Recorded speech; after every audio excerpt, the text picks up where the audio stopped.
I heard my boyfriend's name in a true crime podcast. 20 minutes later, everyone I loved was in danger. I was listening to a podcast about an unsolved case from 15 years ago, where the host was describing a home invasion where an entire family was killed except for one person who disappeared that night.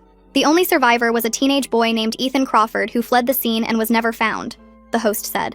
Then they cut to an interview with someone who claimed to have new information.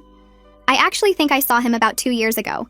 He was going by the name Danny Gillespie and living in Portland, Oregon. I recognized him from the old photos. I froze because my boyfriend's name was Danny Gillespie and we lived in Portland. I walked into the living room where Danny was sitting on the couch.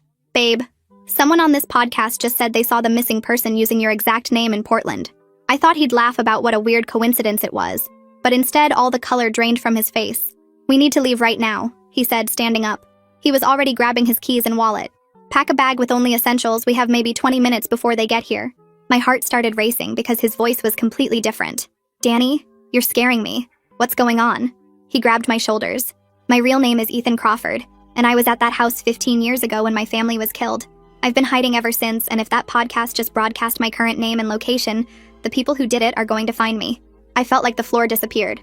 That's insane. You work in tech. I've been to your childhood home. He ran into the bedroom. That's all fake. I've been running for 15 years. He pulled a duffel bag from the closet. Inside were stacks of cash, 3 different IDs, and a weapon. How long have you been lying to me? He looked at me while shoving clothes into another bag. About everything. My job isn't real. My past isn't real. Even my feelings for you started as something else. He handed me a backpack. Put clothes and documents in here. No phone, no laptop. I started packing on autopilot. Why did they kill your family? He stopped.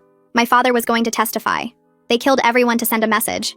I only survived because I wasn't home that night. My phone buzzed and Danny grabbed it. He looked at the screen and went paler. They're already here. He showed me a photo of our apartment building taken from across the street. He threw my phone against the wall. These people have been looking for me for 15 years.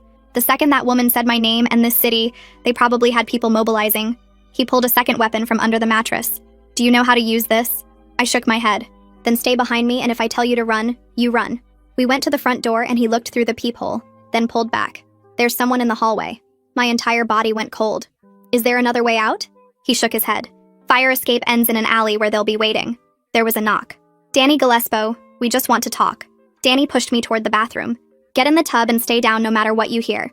The door exploded inward and Danny fired twice. I heard someone fall and more footsteps coming up the stairs. He grabbed my arm. We're going out the window, stay low. We climbed onto the fire escape and I could hear shouting from inside. We made it down 1 level before someone started shooting from below. Danny fired back and pulled me toward a ladder to the next building's roof. We ran across 2 rooftops